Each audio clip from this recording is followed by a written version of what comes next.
Hi guys, welcome to my YouTube channel. आज हम बात करने वाले हैं कोई है कि स्पेशल एपिसोड की जो काफ़ी हॉरर और सस्पेंस से भरा हुआ है। तो प्लीज़ हमारे इस वीडियो का एंड तक देखिए और अगर आपने हमारे चैनल को सब्सक्राइब नहीं किया है तो सब्सक्राइब कर लीजिए और बेल आइकॉन ज़रूर प्रेस कीजिए। एपिसोड के स्टार्टिंग में हमें दिखाया जाता है कि रविश नाम का एक आदमी रात को जंगल में से अपने घर जा रहा होता है। वहाँ अचानक उसे किसी औरत की ज़ोर ज़ोर से रोने की आवाज़ सुनाई देती है। वो चारों तरफ देखता है लेकिन उसे कोई औरत दिखाई नहीं देती, सिर्फ रोने की आवाज़ सुनाई देती है। रविश उस आवाज़ की तरफ जाता है। वहाँ उसे काले कपड़ों में बैठी हुई औरत दिखाई देती है जो बहुत ज़ोर ज़ोर से रोती है। रविश औरत से पूछता है कि कौन हो तुम, यहाँ क्या कर रही हो, तुम रो क्यों रही हो। वो औरत अपनी उंगली दिखाकर सामने रखी लाश की तरफ इशारा करती है जिस पर सफ़ेद कफन ओढ़ा हुआ होता है। रविश कहता है कि ये लाश किसकी है। वो औरत जवाब देती है, तुम खुद ही देख लो।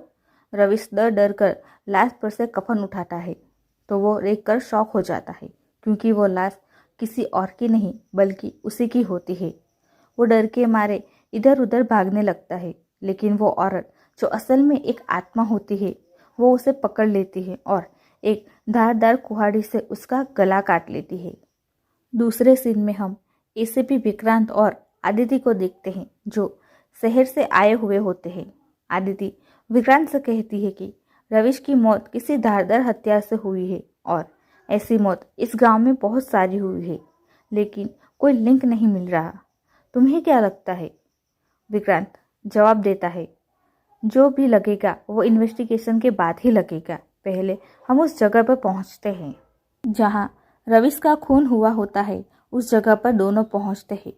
विक्रांत के पूछने पर इंस्पेक्टर बताता है कि रात को 1 बजे करीब ये मर्डर हुआ है। इतनी रात को जंगल में कोई आता जाता नहीं है, फिर पता नहीं ये क्यों आया होगा, क्या कर रहा था। विक्रांत फिर पूछता है, कोई रॉबरी हुई है। तो इंस्पेक्टर जवाब देता है कि नहीं सर, पर्स और बाकी सामान उसकी जगह पर ही है। आदिति एक जगह पर हाथ रखकर पूछती है कि यहाँ पर कुछ मिला। तो इंस्पेक्टर जवाब देता है कि नहीं मैम, कुछ नहीं मिला। फिर विक्रांत कहता है कि हमें रविश के घर वालों से मिलना चाहिए, हो सकता है कि हमें वहाँ से कोई सुराग मिल जाए। आदिति और विक्रांत रविश के घर जाते हैं। वहाँ रविश की माँ होती है। विक्रांत रविश की माँ से पूछता है कि आप हमें रविश के बारे में बताइए, उस घटना के बारे में बताइए, वो इतनी रात को जंगल में क्या करने गया था। तो रविश की माँ बताती है कि रविश बहुत ही अच्छा इंसान था, उसकी किसी के साथ कोई दुश्मनी नहीं थी। मेरी बहू प्रेग्नेंट थी इसलिए वो दाई को घर छोड़ने गया था। आदिति बीच में रोककर पूछती है कि आपके यहाँ हॉस्पिटल नहीं है, आप वहाँ नहीं जाते। रविश की माँ इनकार करते हुए कहती है कि अस्पताल तो बड़े लोगों के चौचले होते हैं, हमारे यहाँ तो दाई ही बच्चा करवाती है। तभी अंदर से किसी की ज़ोर ज़ोर से हंसने और रोने की आवाज़ आती है। आदिति पूछती है कि ये किसकी आवाज़ है। रविश की माँ कहती है कि ये मेरी बहू गजरी है, एक ही रात में उसके पति और बच्चे दोनों को खो दिया। गजरी का बच्चा मरा हुआ पैदा हुआ था, इसलिए उसकी मानसिक हालत ठीक नहीं है। विक्रांत और आदिति उस कमरे में जाते हैं जहाँ गजरी जोर जोर से हंस रही होती है। आदिति उसे सांत्वना देती है कि तुम्हें हिम्मत रखनी होगी। उस पर गजरी अपना दुख जाहिर करती है और कहती है, कैसे हिम्मत रखूं मैं, मैडम, मेरा पति भी मर गया और मेरी तीसरी बच्ची भी मर गई। ये सुनकर आदिति और विक्रांत दोनों थोड़े शॉक होते हैं। वो रविश की माँ से पूछते हैं कि आपने हमें पहले क्यों नहीं बताया कि ये तीसरी बच्ची मरी है। रविश की माँ कहती है, ये कोई ज़रूरी बात नहीं थी, दोनों बच्चियाँ तो कमज़ोरी की वजह से मर गई थी और ये बच्ची तो मरी हुई पैदा हुई है। चाहे तो आप दाई माँ से भी पूछ सकते हैं। दोनों दाई माँ का एड्रेस लेकर उनसे मिलने जाते हैं। दाई माँ उन्हें सारी बात बताती है कि रविश रात को 12 बजे मुझे घर छोड़कर गया था। रविश बहुत ही अच्छा इंसान था। आदिति दाई माँ से पूछती है कि गजरी की बच्ची मौत कैसे हुई? दाई माँ जवाब देती है कि गजरे की दोनों बच्चियां बहुत कमज़ोर थी और उसकी तीसरी बच्ची तो मरी हुई पैदा हुई। इसमें मैं क्या कर सकती हूँ? ये सब भगवान की मर्जी है। आदित्य और विक्रांत को दाई माँ पर शक होता है, पर वो दोनों बिना कुछ कहे वहाँ से चले जाते हैं। उसी रात सुनील नाम का एक आदमी हाथ में कैंडल लिए जंगल में से जा रहा होता है। उसे उसी औरत की जोर जोर से रोने की आवाज़ सुनाई देती है। वो घबराते हुए उस आवाज़ के पीछे जाता है। वहाँ एक औरत उसी तरीके से बैठी हुई होती है। सुनील के पूछने पर वो अपनी उंगली से इशारा करती है जहाँ एक लाश सफ़ेद कफन में ओढ़े हुए होती है। सुनील उस कफन को खोलता है तो वो बहुत डर जाता है क्योंकि वो लाश उसकी होती है। वो लाश सुनील का पैर पकड़ लेती है। सुनील जैसे तैसे पैर छुड़ाकर वहाँ से भागता है, लेकिन वो आत्मा उसे कुल्हाड़ी से मार देती है। वहाँ पर एक आदमी होता है जो ये सब कुछ देख लेता है। यहाँ से सीन शिफ्ट होता है जहाँ सुबह पुलिस स्टेशन में जहाँ विक्रांत और आदिति केस के बारे में बात कर रहे होते हैं, वहाँ विक्रांत को इंस्पेक्टर का फ़ोन आता है। वो बताता है कि जंगल में एक और लाश मिली है। वो दोनों जल्दी से जंगल में जाते हैं। आदिति एक जगह जमीन पर हाथ रखती है और बताती है कि यहाँ पर कुछ अजीब सा था।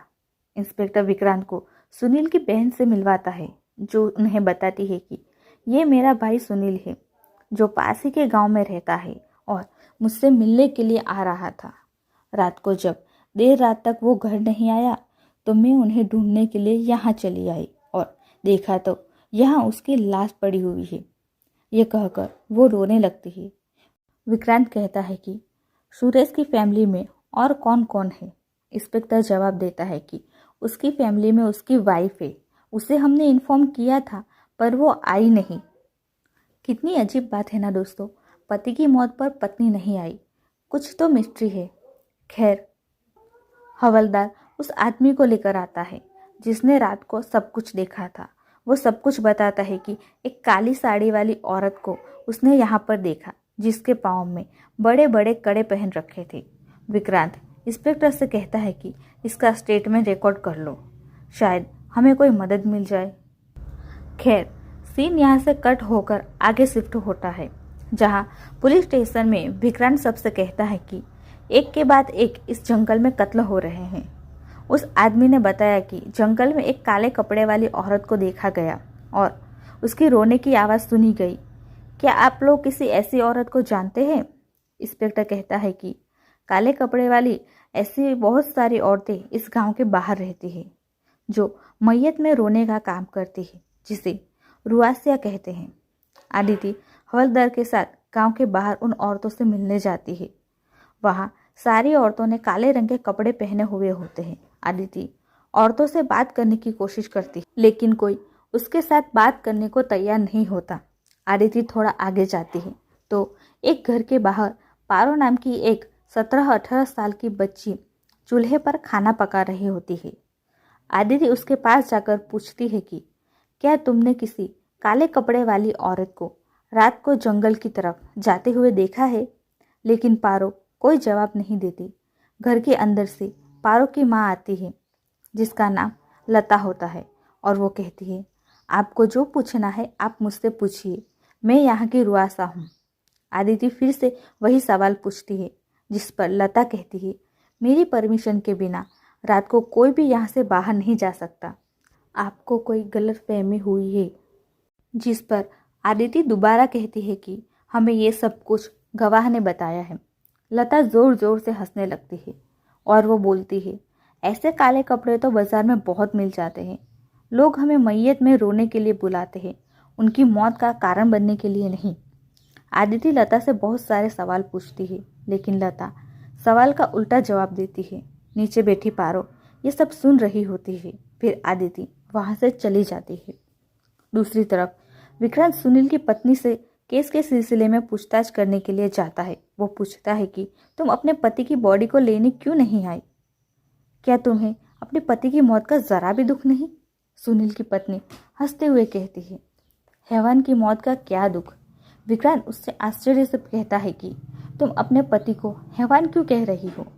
ऐसा आखिर उसने क्या किया है? सुनील की पत्नी उसे बताती है कि सुनील को लड़का नहीं लड़की चाहिए थी।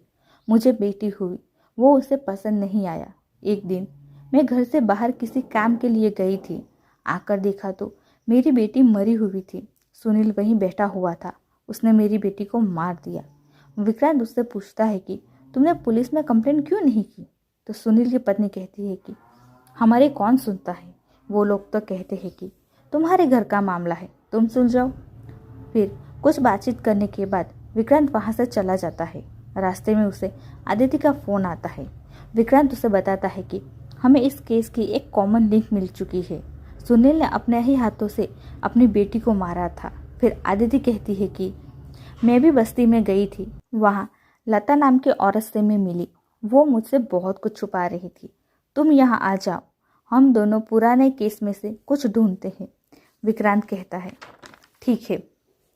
सीन यहाँ से शिफ्ट होता है रात को, जहाँ दाई माँ और एक बूढ़ा आदमी जिसका नाम संतोष होता है वो जंगल में से जा रहे होते हैं। संतोष कहता है दाई माँ कोई प्रॉब्लम तो नहीं होगी? तो उस पर दाई माँ कहती है कि कुछ नहीं होगा, जितनी तेरी उम्र नहीं है ना उतने तो मैंने बच्चे पैदा करवाए हैं, तो फिक्र मत कर। वो दोनों बाइक के पास पहुंचते हैं तो उस बाइक की हेडलाइट अपने आप शुरू हो जाती है। संतोष और दाई माँ डर जाते हैं। वहाँ पर वो आत्मा आ जाती है और उन दोनों पर हमला कर देती है। दूसरे सीन में हमें पुलिस चौकी दिखाई देती है जहाँ पर विक्रांत और आदिति पुराने केस को स्टडी कर रहे होते हैं।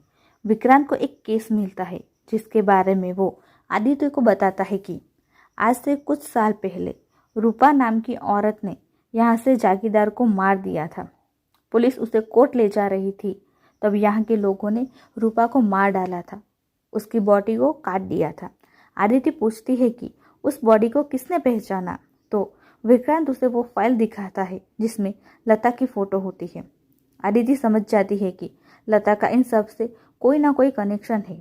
तभी वहाँ पर हवलदार आता है और दोनों को कहता है कि अभी अभी फ़ोन आया है कि जंगल में एक और आदमी पर हमला हुआ है। विक्रांत ताजुब से पूछता है कि एक और मर्डर? जिस पर हवलदार जवाब देता है कि मर्डर नहीं सर, वो आदमी जिंदा है और अपने घर में है जिसका नाम संतोष है। वो दोनों संतोष के घर जाते हैं जहाँ संतोष चिल्ला रहा होता है मुझे मत मारो, मुझे मत मारो। विक्रांत उस संतोष के बेटे से पूछता है कि तुम्हारे पिताजी की हालत कब से ऐसी है? तो उनका बेटा जवाब देता है कि आज मेरी पत्नी को मरी हुई बेटी पैदा हुई जिसका दाह संस्कार वो और दाइमा करने गए थे, वहाँ से लौटकर आए तब से उनकी हालत ऐसी ही। विक्रांत पूछता है कि तुम कहाँ थे? तो वो बताता है कि मैं बाहर गया था, आने के बाद मुझे सब कुछ पता चला। विक्रांत और आदिति समझ जाते हैं कि संतोष ने ही अपनी पोती को मारा है, इसलिए उसके साथ ऐसा हो रहा है। वो दोनों कुछ नहीं कहते और वहाँ से चले जाते हैं। सुबह में विक्रांत और आदिति दाई माँ के घर जाते हैं उनसे सवाल जवाब करने के लिए। दाई माँ गोल मोल जवाब देती है। विक्रांत गुस्से से कहता है कि आपने छोटी छोटी बच्चियों को मारा है, अब झूठ बोलने से कोई फ़ायदा नहीं होगा, हमें सब कुछ पता चल गया है। जिस पर दाई माँ गिड़गिड़ाते हुए कहती है कि उन बच्चियों को तो मैंने नहीं, उनके घर वालों ने मारा था, मैं तो बस उनके कहने पर काम कर रही थी। उनके घर वालों को ये बताती थी कि उनकी बच्ची मरी हुई पैदा हुई है जिसके लिए मुझे कमीशन मिलता था। इस पर आदिति कहती है कि आपके कर्मों की सज़ा तो आपको जेल में मिलेगी। फिर आदिति लता से मिलने के लिए जाती है। वो लता से कहती है कि तुम मुझे सब कुछ सच सच बता दो, वरना मुझे तुम्हारे साथ सख्ती करनी पड़ेगी। यहाँ लता सब कुछ बताती है कि रूपा मेरी बहन थी, उसे एक ज़मींदार ने अपने प्यार के जाल में फंसाया था क्योंकि उसे कोई संतान नहीं थी। रूपा प्रेग्नेंट हुई। वो ज़मींदार हमसे कहता था कि वो रूपा को बहुत अच्छे से रखेगा। फिर रूपा को बेटी पैदा हुई, लेकिन उस ज़मींदार को बेटी नहीं बेटा चाहिए था, इसलिए उस ज़मींदार ने उस छोटी सी बच्ची को ज़मीन में जिंदा गाड़ दिया। रूपा ने उसका बदला लेने के लिए उस ज़मींदार को मार दिया। जब पुलिस वाले रूपा को ले जा रहे थे तब गांव वालों ने रूपा को मार दिया, लेकिन मैंने किसी तरह रूपा की बच्ची को बचा लिया। आदिति लता से पूछती है, कैसे और कौन है वो बच्ची? लता जवाब देती है कि वो बच्ची पारो है। जब जमींदार वहां से चला गया तो मैंने किसी तरह जमीन में से बच्ची को निकाल दिया और वहां से चली गई। मैंने ही पारो को बड़ा किया और सबको ये बताया कि ये बच्ची मेरी है। पारो ये सब कुछ चुपके चुपके सुन रही होती है। आदिति कहती है कि इसका मतलब ये हुआ कि रूपा की आत्मा ये सब कत्ल कर रही है क्योंकि उसे लगता है कि उसकी बेटी मर चुकी है। ये सब कुछ रोकने के लिए हमें एक बार पारो और रूपा को मिलवाना होगा। आदिति विक्रांत को फोन करके सारी बात बताती है। विक्रांत कहता है कि मैं संतोष के घर जा रहा हूँ, तुम भी पारो को लेकर जल्दी वहां पहुंचो। विक्रांत संतोष के घर जाता है। संतोष का बेटा उनके लिए पानी लेकर आता है, लेकिन संतोष को उस पानी की जगह खून दिखाई देता है, इसलिए वो अपने बेटे को डांटता है और वहां से चले जाने के लिए कहता है। विक्रांत संतोष पर बहुत गुस्सा होता है और उसे कहता है कि मुझे पता है कि तुमने ही अपनी पोती को मार दिया है, इसलिए वो आत्मा तुम्हें मारना चाहती है। इतने में वहां लाइट चली जाती है। रूपा की आत्मा वहां आती है और संतोष पर हमला करती है। विक्रांत उसे रोकता है तो वो विक्रांत को भी फेंक देती है। वो संतोष को मारने ही वाली होती है कि वहां पर आदिति पारो को लेकर आती है और रूपा से कहती है कि तुम्हारी बेटी जिंदा है, तुम्हारी बहन लता ने उसे बचा लिया था, तुम्हें किसी को मारने की जरूरत नहीं है। फिर पारो रूपा की आत्मा के पास जाकर उसे माँ कहकर पुकारती है। ये लफ्ज सुनकर रूपा की आत्मा वहां से चली जाती है। संतोष को भी विक्रांत पकड़ के ले जाता है और उसे सजा मिलती है। फिर लास्ट के सीन में हमें देखने को मिलता है कि विक्रांत और आदिति दूसरा केस सॉल्व करने के लिए दूसरी जगह चले जाते हैं और ये एपिसोड यही खत्म हो जाता है। आपकी इस वीडियो और एपिसोड के बारे में जो भी राय है वो प्लीज़ कमेंट बॉक्स में ज़रूर लिखिए।